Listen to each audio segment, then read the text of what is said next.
Welcome back to the channel. So I've been gone for a while. I had to take care of some medical business, but let's make some cottage pie.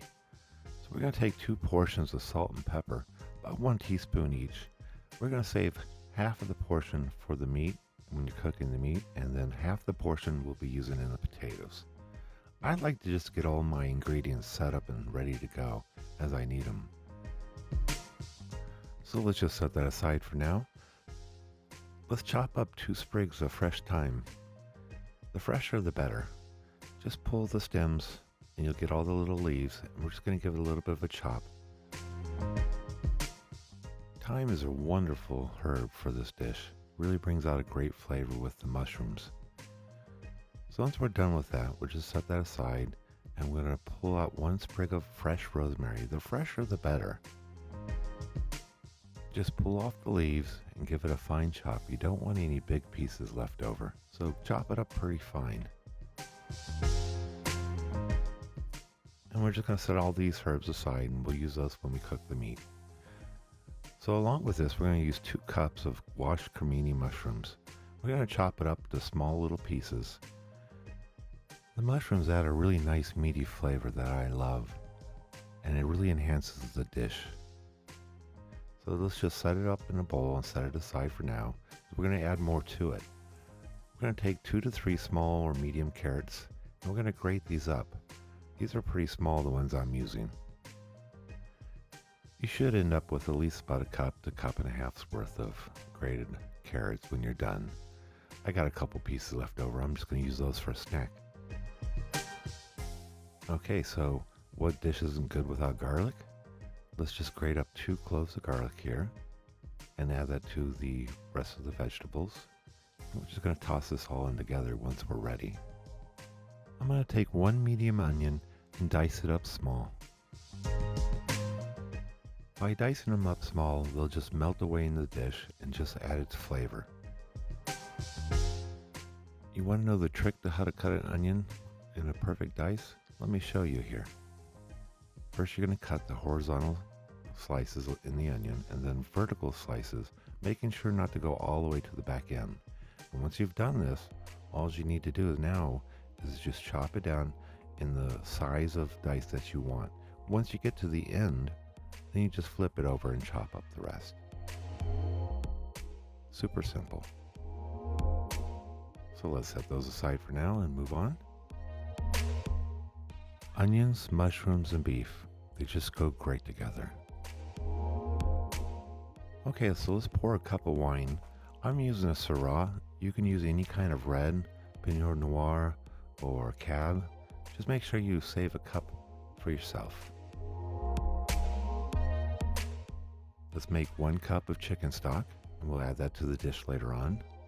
I'll provide links to the bouillon that I use in the comments below. Set that aside for now. You can do this at any point, maybe when you're done with potatoes. I just like to get things done ahead of time. So I'm going to take 2 egg yolks and I'm just going to put them in the refrigerator for later use when I get the potatoes ready. Let's grate 1 cup of Parmesan Reggiano cheese, making sure it's not an imitation because they have a lot of oil and the oil can ruin the potatoes. So 3/4 of it will go for the potatoes and 1/4 will go for topping. Don't waste any. Taking 1 stick of butter, let's just cut it into small pieces and leave it out so it warms up. We want it to be room temperature when we're ready.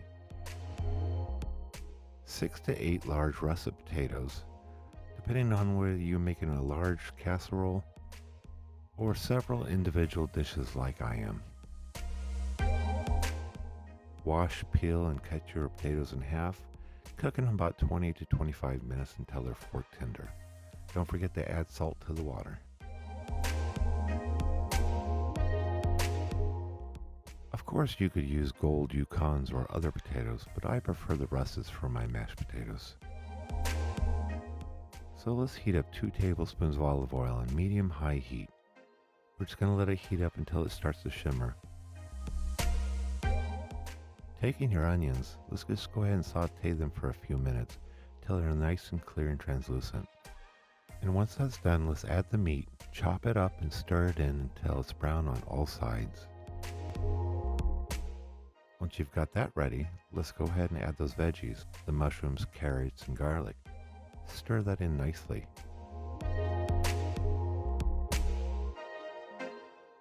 So let's add that first dose of salt and pepper to the dish and stir that in nicely. Let's add the thyme and rosemary now. Mix that in nicely. Okay, let's grab that cup of red wine. We're going to reduce the wine for about 3 to 4 minutes. We want the alcohol to evaporate, but not the flavor. Once it's evaporated down, let's go ahead and mix in a small can of tomato paste.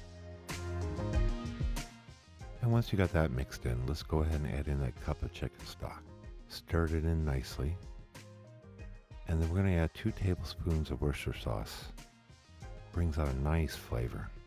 Can't be beat. So we're going to let this reduce down on medium heat till it's about halfway down. It'll form its own gravy. And once that's reduced down, lower the heat all the way to low, and let's add some peas or maybe some corn for color. The heat alone will warm them up. It's mashed potato time. I decided to try my stand mixer. Now normally I just do this in a bowl, but I saw somebody doing it in a stand mixer and I wanted to give it a try. Coming to find out though, all the hassles of setting up the mixer really didn't produce anything different from what I can do by hand. I'm adding in 1 cup of warm milk in portions, and then I'm going to add the 2 egg yolks. And then adding the butter in a few pieces at a time. Making sure to push the sides down so that way it gets all nice and incorporated. So now let's add that 3/4 of Parmesan cheese to the potatoes. It's going to really enhance the flavor. Don't forget to add the salt and pepper. I know my video didn't show it, but I did add the salt and pepper. It turned out okay, like I said, but it was a lot of trouble. Stick with whatever means that you like the best. Now I'm going to take the meat and portion it out into each of these little ceramic dishes, or if you want, just pour it into a casserole dish. You should have enough ingredients for 1 large casserole or up to about 6 smaller ramekins like I'm using. I'm just going to put enough potatoes to form a dome on the top of each of the dishes. Making sure to cover the meat with an even portion of mashed potatoes all around. Once you're done covering all your dishes, take the rest of the Parmesan cheese and just sprinkle it on top. It's going to help give it a nice golden crust. Make sure to poke some holes in the middle to allow any steam to escape. With my oven preheated to 400 degrees, I'm going to cook it for 20 to 25 minutes till it's golden brown. You'll notice I have a sheet pan in there to catch any of the drippings. Alright, they're done. Bring them out of the oven, let them cool to 5 to 10 minutes, and then serve. Don't those look great? Super crunchy texture on the outside, nice and creamy, with a meaty mushroom surprise. But you know what I didn't forget? I didn't forget the gravy. Gotta have the gravy. It's gotta be Bisto. So dig in and enjoy.